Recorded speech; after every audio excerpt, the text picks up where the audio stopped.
Good morning friend, मैं सुप्रिया और स्वागत करती हूँ आपका डिकोड एग्जाम में। फ्रेंड, आज डेली करंट अफेयर्स की क्लास में हम डिस्कस करेंगे 17 अक्टूबर से रिलेटेड जितने भी न्यूज़ हैं, जितने भी इवेंट्स हैं जो हमारे एग्जाम के लिए इंपॉर्टेंट है, हम उन्हें एक एक करके यहाँ डिस्कस करेंगे। तो आइए फ्रेंड स्टार्ट करते हैं आज की क्लास। और आज की क्लास में हमारा पहला प्रश्न है, निम्नलिखित में से किसके द्वारा गति शक्ति का शुभारंभ किया गया? नरेंद्र मोदी, नितिन गडकरी, अमित शाह, अनुराग ठाकुर। तो फ्रेंड, इसका करेक्ट आंसर हो जाएगा ए, यानी कि प्रधानमंत्री नरेंद्र मोदी जी द्वारा गति शक्ति का शुभारंभ किया गया। इसके बारे में देखें तो प्रधानमंत्री श्री नरेंद्र मोदी ने मल्टी मॉडल कनेक्टिविटी के लिए पीएम गति शक्ति राष्ट्रीय मास्टर प्लान का शुभारंभ किया। देखा जाए इसके अंतर्गत क्या है ये, तो देश में समग्र और एकीकृत बुनियादी ढांचे के विकास की दृष्टि के साथ प्रधानमंत्री ने नई दिल्ली के प्रगति मैदान से इस प्लान का उद्घाटन किया। ठीक है, इसके बारे में देखा जाए तो लगभग 100 लाख करोड़ रुपए की पीएम गति शक्ति राष्ट्रीय मास्टर प्लान का उद्देश्य देश में आर्थिक क्षेत्रों को मल्टी मॉडल कनेक्टिविटी प्रदान करना, नई परियोजना के तहत प्रत्येक मॉडल और विभाग द्वारा अलग अलग योजना बनाना और डिज़ाइन करने की बजाय एकीकृत योजना का समन्वित क्रियान्वयन करने के लिए 16 मंत्रालयों और राज्य सरकारों की बुनियादी ढांचा योजनाओं, जिन्हें 2024 से 2025 तक पूरा किया जाना है, को एक मंच पर लाने के लिए एक केंद्रीय पोर्टल स्थापित किया जाएगा। ठीक है, तो एक तरीके से इस जो आप जिसकी बात कर रहे हैं हम, प्रधानमंत्री गति शक्ति राष्ट्रीय मास्टर प्लान, इसके अंतर्गत क्या किया जाएगा कि जितने भी जो इस योजना के तहत जो रेल है, जो सड़क समेत जितने भी 16 मंत्रालय हैं, उन 16 मंत्रालयों को क्या किया जाएगा, एक डिजिटल माध्यम से कनेक्ट किया जाएगा और एक तरीके से इस योजना के तहत जो इंफ्रास्ट्रक्चर जो डेवलपमेंट प्रोजेक्ट है उसको उसमें तेज़ी लाने का प्रयास किया जाएगा। ठीक है, तो फ्रेंड जैसे कि एक छोटा सा एग्जांपल समझ लीजिए, जैसे कि आपके घर के आसपास कहीं सड़क बनी हो, ठीक है, और फिर क्या करें, थोड़े दिन के बाद उसमें जो केबल बिछना है, जैसे कि अभी मान लीजिए जियो फाइबर का केबल हर जगह बिछ रहा है, ठीक है, या किसी भी तरह का केबल बिछने लगा, तो उसके लिए उस सड़कों को तोड़ दिया जाता है। तो क्या किया जाएगा कि सड़कों को खोदा जाता है, उसको तोड़ दिया जाता है और फिर क्या किया जाता है, फिर उसमें केबल बिछाया जाता है और फिर उसको फिर से उस सड़क को बनाया जाता है। तो ये क्या है कि अलग अलग मंत्रालयों का अलग अलग कार्य है, जिसकी वजह से क्या होता है, काफ़ी ज़्यादा आर्थिक नुकसान होता है सरकार का। तो जब ये सारे मंत्रालय एक साथ एक मंच पर आकर के कार्य करेंगे तो एक योजनाबद्ध तरीके से इन सारे कार्यों को कर सकेंगे। ठीक है, इसी तरह जैसे कि और भी मान लीजिए, जैसे कि करोड़ों रुपए का नुकसान तो इसलिए सिर्फ हो जाता है कि कई प्रोजेक्ट इस कारण रुक जाते हैं कि जो वन और पर्यावरण मंत्रालय है उनसे मंजूरी ही नहीं मिल पाती। तो इन सभी मंत्रालयों में आपस में सामंजस्य होना चाहिए, आपस में ये लोग एक मंच पर आकर के सारी योजनाओं को एक दूसरे से डिस्कस करके फिर इम्प्लीमेंट करें, तो जिससे जो कुछ भी नुकसान होने वाला है वो नुकसान भी न हो और एक कम समय में सारी चीज़ें जो है वो बन जाए। ठीक है, तो इसीलिए इसको यानी कि पीएम गति शक्ति योजना को इन्हीं सब समस्याओं को सुलझाने के लिए बनाया गया है, इन्हीं सब समस्याओं को सुलझाने के लिए इसको एक तरीके से शुरू किया गया है। ठीक है, तो इसमें जितने भी जो 16 मंत्रालयों को एक ग्रुप बनाया है और ये जो मंत्रालय होंगे वो ज़्यादातर जो होंगे वो आधारभूत संरचना से संबंधित है। ठीक है, तो जो आधारभूत जो संरचनाओं से संबंधित जो 16 मंत्रालय, जिसमें से क्या हो जाएगा, जैसे रेल हो गया, सड़क परिवहन हो गया, पोत हो गया, आईटी हो गया, टेक्सटाइल, पेट्रोलियम, ऊर्जा, उड्डयन, ये जैसे मंत्रालय जो हैं इन 16 मंत्रालयों में शामिल किए गए हैं। और इसी के साथ साथ इन मंत्रालयों के वो प्रोजेक्ट जिसके बारे में अभी बात कर रहे हैं, वो प्रोजेक्ट वो प्रोजेक्ट जो अभी चल रहे हैं और या फिर जिन्हें 2024-25 तक जिन योजनाओं को पूरा करना है, उन सब को क्या किया गया है, इस गति योजना के अंतर्गत डाल दिया गया है। ठीक है, तो एक तरीके से यही उद्देश्य है किस चीज़ का, प्रधानमंत्री गति शक्ति योजना का उद्देश्य। ठीक है, तो ये जो संबंधित समस्याएं हैं, विभिन्न मंत्रालयों के आपस में सामंजस्य न होने की वजह से जो प्रोजेक्ट होते हैं उनमें काफ़ी डिले हो जाना या फिर बहुत ज़्यादा आर्थिक नुकसान हो जाना, तो उन सब आधारभूत संरचनाओं से संबंधित मंत्रालयों को एक साथ ला करके वो लोग योजनाबद्ध तरीके से सारी चीज़ों को क्रियान्वित करेंगे। ठीक है, चलिए आगे बढ़ते हैं। किस राज्य सरकार ने chief minister health for all योजना का शुभारंभ किया है? असम, मणिपुर, उड़ीसा, केरल। तो फ्रेंड इसका करेक्ट आंसर हो जाएगा बी, मणिपुर के द्वारा। ठीक है, मणिपुर सरकार के द्वारा chief minister health fund all जो है इस योजना का शुरू किया गया है। इस योजना की शुरुआत की गई, हेल्थ फॉर ऑल होगा यहाँ पे। ठीक है, तो यहाँ पे मणिपुर के मुख्यमंत्री एन वीरेंद्र सिंह ने chief minister health for all योजना का शुभारंभ किया है और इस योजना के तहत राज्यवासियों को घर घर जाकर स्वास्थ्य जांच की जाएगी और रोगियों को जन औषधि दवाएं जो है वो निःशुल्क दी जाएगी। तो ये डोर टू डोर अभियान चलाया गया है हेल्थ से संबंधित। तो जितना इस योजना के तहत यानी कि chief minister health for all योजना के तहत जो है जो चिकित्सक समुदाय है वो जा कर के घर घर जो है जाएगा, स्वास्थ्य जाँच करेगा और फिर जो भी कुछ कोई रोगी होगा तो उसको जो जन औषधि जो है वो निःशुल्क जो है वो उपलब्ध कराएंगे। इस योजना के अंतर्गत आशा प्लस उपकरण, स्मार्टफोन और दवा की गोलियां सामुदायिक अधिकारियों, नर्सों और आशा योजना कर्मियों की व्यवस्था की जाएगी। प्रधानमंत्री स्वास्थ्य देखभाल योजना और आयुष्मान भारत योजना के स्वास्थ्य कार्ड भी पुरानी और गंभीर बीमारियों से पीड़ित रोगियों को दिए जाएंगे। ठीक है, ये था इससे संबंधित प्रश्न है। नेक्स्ट, ये हाल ही में खोजा गया हैमिल्टन्स ऑब्जेक्ट किस क्षेत्र से संबंधित है? जीव विज्ञान से, रसायन विज्ञान से, अंतरिक्ष विज्ञान से, भूविज्ञान से। तो फ्रेंड इसका करेक्ट आंसर हो जाएगा सी, अंतरिक्ष विज्ञान से संबंधित है हैमिल्टन ऑब्जेक्ट। इसके बारे में देखा जाए तो नासा हबल स्पेस टेलीस्कोप द्वारा ली गई छवियों से एक फ़ोटो ली गई छवि टिमोथी हैमिल्टन के नेतृत्व में खगोलविदों की एक टीम ने असामान्य गुरुत्वाकर्षण लेंसिंग कॉन्फ़िगरेशन की खोज की है। हैमिल्टन ऑब्जेक्ट के रूप में नामित इसमें एक गुना विन्यास में एक सर्पिल पृष्ठभूमि आकाशगंगा की 2 छवियां और एक ही सर्पिल आकाशगंगा की तीसरी छवि जो है वो शामिल है। तो ध्यान रखिएगा अंतरिक्ष विज्ञान से संबंधित है। टिमोथी हैमिल्टन के नेतृत्व में जो कुछ खगोलविदों के द्वारा एक इसमें इमेज ली गई थी, फोटो ली गई थी, उससे संबंधित है ये। ठीक है, नेक्स्ट है कि डार्विन्स ग्राउंड स्लॉथ मूल रूप से किस क्षेत्र में पाया जाता है? ऑस्ट्रेलिया, यूरोप, उत्तरी अमेरिका, दक्षिणी America. Correct answer is D, दक्षिणी अमेरिका में जो डार्विन्स ग्राउंड स्लॉथ है वो पाया जाता है। और इसके बारे में देखा जाए तो देखिए ये था डार्विन ग्राउंड स्लॉथ जो है, ये इसकी पिक्चर है। ठीक है, तो ये मुख्य रूप से जो है मूल रूप से ये दक्षिण अमेरिका में पाया जाता है। और इसके बारे में देखा जाए तो डार्विन ग्राउंड स्लॉथ जिसे हम माइलोडोन डार्विन्स के भी नाम से जानते हैं, दक्षिणी अमेरिका में 18 लाख साल से लेकर के 12,000 साल पहले ये पाए जाते थे या फिर रहते थे। हालांकि 6 जीवित स्लॉथ प्रजातियां अपेक्षाकृत छोटी और शाकाहारी वृक्ष निवासी हैं। कुछ प्रजातियां अलास्का से दक्षिण अमेरिका तक घूमती हैं। ठीक है, हाल ही के अध्ययन के निष्कर्षों के अनुसार विलुप्त प्रजातियों की जो लंबाई थी वो 3 से 4 मीटर के बीच और जो वजन था वो 1 से 2 टन के बीच था। साथ ही इस अध्ययन के अनुसार स्लॉथ जो है वो अनिवार्य रूप से शाकाहारी थे। ऐसा माना जाता था एक अध्ययन के अनुसार कि जो स्लॉथ थे वो अनिवार्य रूप से जो है शाकाहारी थे। ठीक है, ध्यान रखिएगा दक्षिणी अमेरिका में थे ये मूल रूप से। अगला है, भारत का पहला अटल सामुदायिक नवाचार केंद्र कहाँ शुरू किया गया है? भोपाल, जयपुर, रायपुर, लखनऊ। करेक्ट आंसर हो जाएगा फ्रेंड बी, जयपुर में पहला अटल सामुदायिक नवाचार केंद्र जो है वो शुरू किया गया है। इसके बारे में देखें तो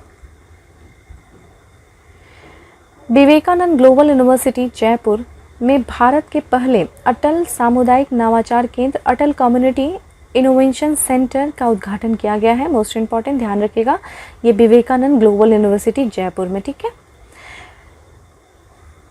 यह भारत सरकार अटल इनोवेशन मिशन और नीति आयोग द्वारा स्थापित किए जाने वाला देश का पहला केंद्र होगा। ठीक है, इसमें देखा जाए अगर अटल कम्युनिटी इनोवेशन सेंटर का लक्ष्य क्या है? उन नवोन्मेषी विचारों का समर्थन और पोषण करना है जो बड़े विचारों का आकार ले सकते हैं और जो बेहतर कल के लिए समाज को बदलने में मदद कर सकते हैं। ठीक है, तो एक तरीके से जो भारत में नवाचार को बढ़ावा देने के लिए नीति आयोग के द्वारा जो यहाँ से अटल इनोवेशन जो मिशन शुरू किया गया था उसी के तहत जो है अटल समुदाय नवाचार केंद्र का जो कार्यक्रम की शुरुआत की गई। ठीक है, तो अटल इनोवेशन जो मिशन है या फिर अटल जो नवाचार मिशन है उसी के तहत अटल समुदाय नवाचार केंद्र की शुरुआत की गई, कार्यक्रम की शुरुआत की गई। किस चीज़ के लिए? भारत में नवाचार को बढ़ावा देने के लिए।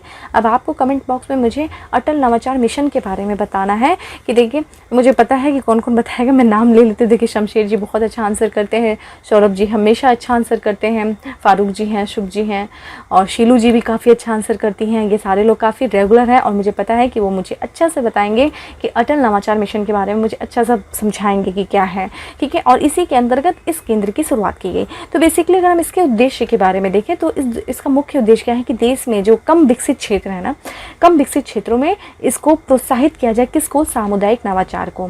फ्रेंड, जैसा कि आप सरकार की भी, अगर सरकार की बात करें तो जो सरकार जो है ना, उसकी योजना क्या है कि भारत में जो भारत की अर्थव्यवस्था है उसको 2024 से 2025 के बीच में 5 ट्रिलियन, ठीक है, 5 ट्रिलियन डॉलर तक लेके जाना है 2024 से 25 तक, जिसमें देखा जाए तो नवाचार के उपयोग पर भी विशेष जोर दिया जा रहा है। यानी कि नवाचार को बढ़ावा दे करके ही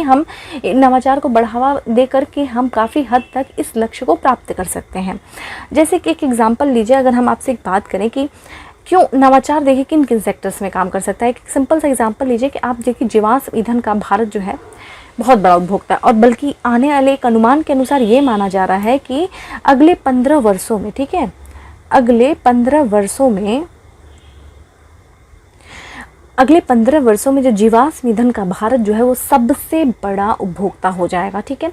और भारत क्या है, कच्चे तेल का काफ़ी ज़्यादा आयात करता है, और ऐसा माना जाता है जो कच्चे तेल का आयात के लिए भारत जो है प्रति वर्ष जो है वो क्या करता है, 6 लाख रुपए जो है वो खर्च करता है, 6 लाख करोड़ रुपए, ठीक है, 6 लाख करोड़ रुपए जो है वो भारत प्रति वर्ष खर्च करता है। किसमें? जो जीवाश्म ईंधन के आयात, जो ईंधन के आयात के लिए।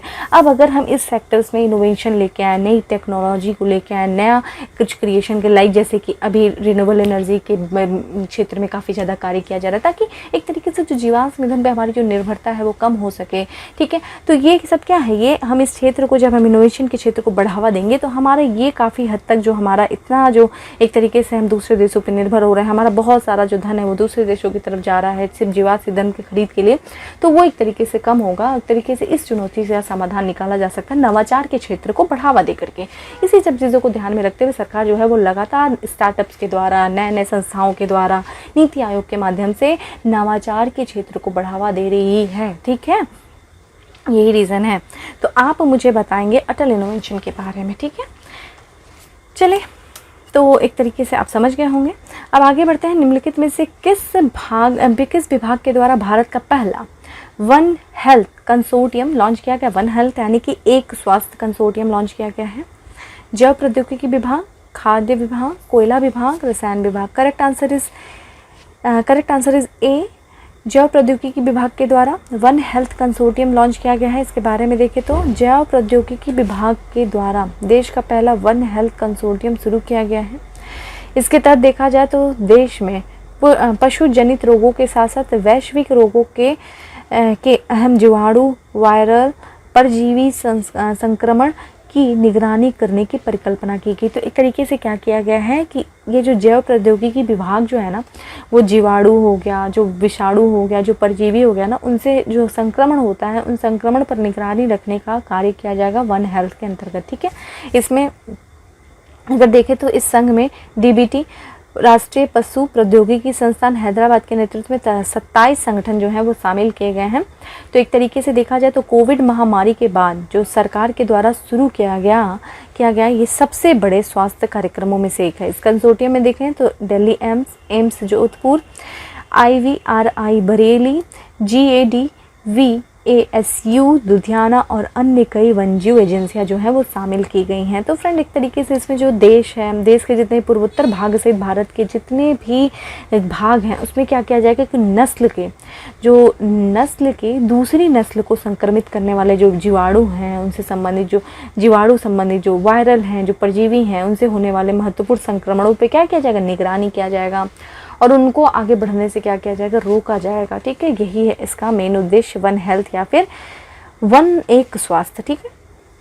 अगला है कि किस बैंक के द्वारा पूरे भारत में माइक्रो ATM लॉन्च किया गया है? ICICI बैंक के द्वारा, एक्सिस बैंक के द्वारा, कोटक महिंद्रा बैंक के द्वारा, SBI के द्वारा। जो इसका करेक्ट आंसर है वो सी, कोटक महिंद्रा के द्वारा पूरे भारत में माइक्रो ATM लॉन्च किया गया है। इसके बारे में देखें तो कोटक महिंद्रा बैंक लिमिटेड ने पूरे भारत में माइक्रो ATM शुरू करने की घोषणा की है। माइक्रो ATM लॉन्च करने के लिए बैंक अपने व्यापक व्यापार प्रतिनिधियों, बिजनेस कॉरेस्पॉन्डेंट नेटवर्क का उपयोग करेगा। इसमें देखा जाए एटीएम का एक छोटा संस्करण है, माइक्रो एटीएम छोटे हैंड होल्ड डिवाइस है।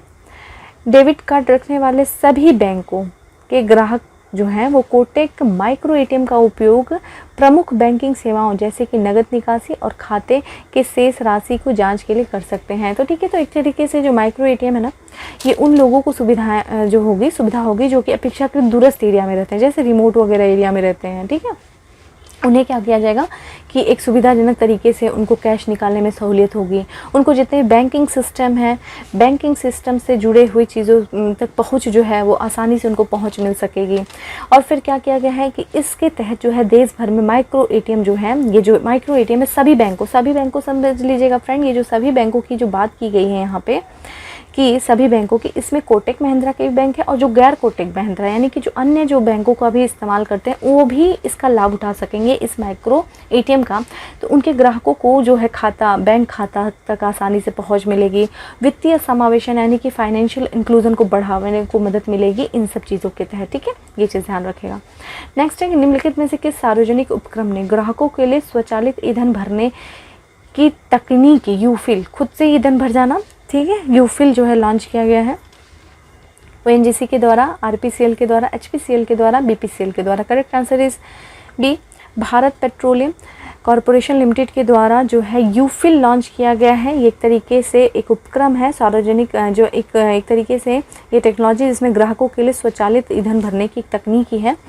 इसमें देखा जाए तो पेट्रोलियम और प्राकृतिक गैस मंत्रालय के तहत आने वाले सार्वजनिक उपक्रम भारत पेट्रोलियम कॉरपोरेशन लिमिटेड ने यूफिल लॉन्च किया है। यह ग्राहक के लिए एक डिजिटल अनुभव होगा जिसके तहत ग्राहकों को ईंधन भरने के संबंध में समय, प्रौद्योगिकी और पारदर्शिता पर पूरा नियंत्रण सुनिश्चित किया जाएगा। ठीक है, इसमें देखा जाए तो यूफिल के साथ ग्राहकों के लिए मंत्र वाक्य ईंधन भरने में तेजी होगा जिससे डिजिटल तकनीकी का लाभ उठाया जाएगा। तो ये जो बीपीएल एक तरीके से ये जो यूफिल है ना वो बीपीसीएल के उस वादे को फ्रेंड पूरा करता है जिसमें ग्राहकों से ये वादा किया गया था कि ईंधन भरने के संबंध में जो प्रौद्योगिकी है, ठीक है, जो समय है, जो प्रौद्योगिकी है, जो पारदर्शिता है, उसको क्या पूरा कर दिया जाएगा, उसको पूरी तरह से नियंत्रित किया जाएगा। यही आपका यूफिल है। ठीक है, यही आपका तो यूफिल सुविधा जो है अभी वर्तमान में देखा जाए तो देश भर के जो है 65 शहरों में जो है वो शुरू किया गया है और जल्द ही इसे पूरे भारत में शुरू करने की उम्मीद देखी जा रही है। जल्द ही पूरे भारत में शुरू कर दिया जाएगा। ठीक, अगला देखते हैं। अगला है कि हाल ही में फ्लावर स्कॉर्पियन शिप नामक मछली की एक प्रजाति किस महासागर में खोजी गई है? प्रशांत महासागर में, हिंद महासागर में, अटलांटिक महासागर में, आर्कटिक महासागर में। Correct answer is B, Hind महासागर में फ्लावर स्कॉर्पियन शिप नामक जो मछली की एक प्रजाति जो है वो खोजी गई है। ये देखते हैं। हाल ही में फ्लावर स्कॉर्पियन नामक मछली की एक प्रजाति जो केवल प्रशांत महासागर में पाई जाती थी, हिंद महासागर में खोजी गई है। तो फ्रेंड ये इसके बारे में अगर देखें ना तो ये लगभग 1929 यानी कि 1929 में जापान से दूर प्रशांत महासागर में इसको खोजा गया था। लेकिन अभी क्या हुआ कि ऐसा माना जा रहा है विशेषज्ञों का कि जो ग्लोबल वार्मिंग है ना, ग्लोबल वार्मिंग के कारण जो है वो समुद्र का तापमान बढ़ा। समुद्र के तापमान में बढ़ने से इस प्रजाति को विभिन्न क्षेत्रों में प्रवास हेतु आकर्षित होना पड़ा। ये जब ग्लोबल वार्मिंग की वजह से जब समुद्र का तापमान बढ़ने लगा तो ये अलग अलग क्षेत्रों में जाने लगी, जिसकी वजह से ये हमें हाल में अभी हिंद महासागर में भी देखी गई हैं। तो ये रे फिनिश मछली के क्रम से संबंधित है जिसे स्कॉर्पेनिफॉर्म के नाम से भी जाना जाता है। स्कॉर्पेनिफॉर्म या बिच्छू मछली परिवार की मछलियाँ बिच्छू मछली परिवार की मछलियाँ समुद्र के सबसे जहरीले जानवरों में से एक हैं। स्कॉर्पियन फिश अपने धब्बेदार रंग पैटर्न के कारण मूंगा और चट्टानी परिवेश के साथ पूरी तरीके से घुल मिल जाती हैं। ये देख लीजिए, ये है आपका स्कॉर्पियन फिश जो है, यही है। इसके आप फोटो देख सकते हैं। तो ये फ्लावर स्कॉर्पियन है। ठीक है, तो इसी को भी हाल ही में हिंद महासागर में देखा गया है। ठीक है, अगला देखते हैं। किस संस्था ने इकोलॉजिकल थ्रेट रिपोर्ट 2021 जारी की? Institute of economics and peace, IMF, world bank, UNEP. तो फ्रेंड इसका करेक्ट आंसर हो जाएगा institute of economics and peace के द्वारा इकोलॉजिकल थ्रेट रिपोर्ट 2021 जारी किया गया है। तो हाल ही में अंतर्राष्ट्रीय थिंक टैंक अंतर्राष्ट्रीय institute of economics and peace ने इकोलॉजिकल थ्रेट रिपोर्ट पारिस्थितिकी खतरों, लचीलापन और शांति को समझना जारी किया है। ठीक है, तो इकोनॉमिकल थ्रेट रिपोर्ट किसके द्वारा किया गया है? ये एक अंतर्राष्ट्रीय थिंक टैंक है जिसका नाम क्या है? Institute of economic and peace. ध्यान रखिएगा, मोस्ट इंपॉर्टेंट। इस रिपोर्ट में जो बात की गई हमें उसे समझना है कि रिपोर्ट में जनसंख्या वृद्धि, जल तनाव, खाद्य असुरक्षा, सूखा, बाढ़, चक्रवात और बढ़ते तापमान पर सबसे हालिया वैज्ञानिक अनुसंधान शामिल है। तो जितना भी पर्यावरणीय जो चुनौतियां हैं, जितनी भी जो पारिस्थितिकी चुनौतियां हैं, उन सब से संबंधित जो वैज्ञानिक अनुसंधान जो हालिया जो है उसको क्या किया गया है? इसको शामिल किया गया है किसमें? Ecological threat report. थ्रेट मतलब होता है फ्रेंड, एक तरीके से देखा जाए तो थ्रेट है आने वाले दिन के लिए। ठीक है, इकोलॉजिकल से संबंधित। और इसके बारे में देखा जाए तो ये इकोनॉमिकल थ्रेट रिपोर्ट का दूसरा संस्करण है जिसमें कितने देशों को शामिल किया गया है? 178 देशों को शामिल किया गया है। इस रिपोर्ट के अनुसार देखें तो लगभग जो 30 देशों में लगभग जो है 1.26 मिलियन लोग अत्यधिक पारिस्थितिकी जोखिम का सामना कर रहे हैं, और साथ ही कम से कम 13 देशों को अत्यधिक उच्च और 34 अन्य देशों को उच्च पारिस्थितिकी खतरों का सामना करना पड़ा है। सबसे कमज़ोर देश में देखा जाए तो मध्य पूर्व और उत्तरी अफ्रीका है। ठीक है, तो इसमें जो सबसे कमज़ोर देश में कौन कौन है? मध्य पूर्व और उत्तरी अफ्रीका है। उप सहारा अफ्रीका और दक्षिणी जो है एशिया को संबद्ध किया गया है। तो एक तरीके से इसमें रिपोर्ट में क्या बताया है कि जो जलवायु परिवर्तन का जो व्यापक प्रभाव पड़ेगा ना, ओवरऑल इस रिपोर्ट में क्या बताया गया है कि जो जलवायु परिवर्तन का जो व्यापक प्रभाव पड़ेगा, जिसके कारण आगे चल के क्या होगा? पारिस्थितिकी क्षरण होगा और साथ ही साथ कुछ देशों में हिंसात्मक गतिविधियां देखने को मिलेगी। तो साथ ही साथ इस रिपोर्ट में एक सिफारिश की गई है कि ये जो चुनौतियां हैं आने वाले दिन में, जो भी किस तरीके की जितने भी जोखिम, जो उच्च जोखिम वाले क्षेत्र हैं, जहाँ पे स्वास्थ्य है, भोजन है, पानी है, शरणार्थी राहत है, वित्त है, कृषि संबंधित जो कुछ भी समस्याएं हैं, उन क्षेत्रों को क्या किया जाए? जितने भी जोखिम वाले क्षेत्र हैं उन क्षेत्रों में एक एकीकृत एजेंसियों में समायोजित करें और जो अस्थायी समुदाय हैं उनको क्या करें? सशक्त बनाएं। ठीक है, ताकि ये जो चुनौतियां हैं उनका सामना किया जा सके, उनको सशक्त बनाने का प्रयास करके ऐसी चुनौतियों से निपटने का प्रयास किया जा सके। तो इस रिपोर्ट में ये सारी बातों को क्या किया गया है? शामिल किया गया है। ठीक है, तो ये था हमारा आज का प्रश्न जितना था। अब हम डिस्कस करेंगे फ्रेंड फैक्ट्स ऑफ टुडे पे। हमारा पहला फैक्ट्स ऑफ टुडे है अंतर्राष्ट्रीय ग्रामीण महिला दिवस कब मनाया जाता है? 15 अक्टूबर को मनाया जाता है। 15 अक्टूबर को अंतर्राष्ट्रीय ग्रामीण महिला दिवस। केंद्र सरकार ने हाल ही में कोयला उत्पादन बढ़ा करके प्रतिदिन कितना करने का फैसला लिया है? 20 लाख टन जो है वो प्रतिदिन जो आपका कोयला उत्पादन को बढ़ाने का फैसला लिया है। भारत सरकार ने विदेश व्यापार नीति 2015 से 20 की अवधि को बढ़ाने का प्रस्ताव किया है मार्च 2022 तक। ठीक है, ये हमारा, क्योंकि अभी जो मूल नीति थी, कौन सी मूल नीति? जो विदेश व्यापार की मूल नीति थी वो मार्च 2020 को समाप्त होने वाली थी, लेकिन पेंडेमिक के चलते जो विदेश नीति है, जो विदेश व्यापार नीति है, उसको बढ़ा दिया गया। अब वो मार्च 2022 तक रहेगी। ठीक है, वर्तमान की। हाल ही में सरकार ने राज्य स्वामित्व वाली कंपनी को महारत्न का दर्जा दिया। क्या नाम है? Power finance corporation. अब आप मुझे कमेंट बॉक्स में बताएंगे कि वर्तमान में कितनी कंपनियों को महारत्न का दर्जा जो है वो दिया गया है। आप मुझे कमेंट बॉक्स में आंसर बताएंगे और बताएंगे कौन कौन सी कंपनियां हैं जिनको महारत्न का दर्जा दिया गया है। अभी हाल ही में पावर फाइनेंस कॉर्पोरेशन को दिया गया। चीन को पछाड़ करके दुनिया का सबसे बड़ा बिटकॉइन माइनिंग सेंटर बन गया फ्रेंड अमेरिका। तो अमेरिका सबसे बड़ा बिटकॉइन माइनिंग सेंटर बन गया चीन को पछाड़ करके। ग्लोबल बिजनेस सस्टेनेबिलिटी लीडरशिप के लिए वर्ष 2021 के प्रतिष्ठित CK प्रहलाद पुरस्कार से सम्मानित किया गया सत्य नडेला को। ठीक है, अगला है दुनिया का सबसे बड़ा ग्रीन बॉन्ड है वो जारी किया गया है यूरोपीय संघ के द्वारा। ठीक है, ग्रीन बॉन्ड जारी किया गया सबसे बड़ा यूरोपीय संघ के द्वारा। अंतरिक्ष में जाने वाले दुनिया के सबसे उम्रदराज व्यक्ति बन गए हैं जो कि 90 वर्ष के हैं। विलियम शार्टनर जो हैं ये अंतरिक्ष में जाने वाले सबसे उम्रदराज व्यक्ति बने हैं, 90 वर्ष के हैं। इंटरनेशनल फुटबॉल में सबसे ज़्यादा 10 हैट्रिक लगाने वाले वो पहले खिलाड़ी बने हैं, वो क्रिस्टियानो रोनाल्डो। ठीक है, तो क्रिस्टियानो रोनाल्डो जो है वो 10 हैट्रिक लगाने वाले पहले खिलाड़ी बन गए हैं इंटरनेशनल फुटबॉल में। ICC player of the September month award जीतने वाले नेपाल के पहले पुरुष खिलाड़ी बने संदीप लामिछाने। ठीक है, तो संदीप लामिछाने जो कि एक नेपाल के खिलाड़ी हैं और ये हाल ही में सबसे पहले नेपाल के खिलाड़ी बने पुरुष खिलाड़ी जिन्हें ICC player of the September month में अवार्ड जो है, ये सितंबर जो player of the September month award दिया गया। ठीक है, आपका चंबा चप्पल, लाहौली नीटेड जुराब और दस्ताने को जीआई टैग मिला है। ये किस राज्य से संबंधित है? हिमाचल राज्य, हिमाचल प्रदेश। तो हिमाचल प्रदेश के चंबा चप्पल, लाहौली नीटेड जुराब और दस्ताने को जीआई टैग दिया गया।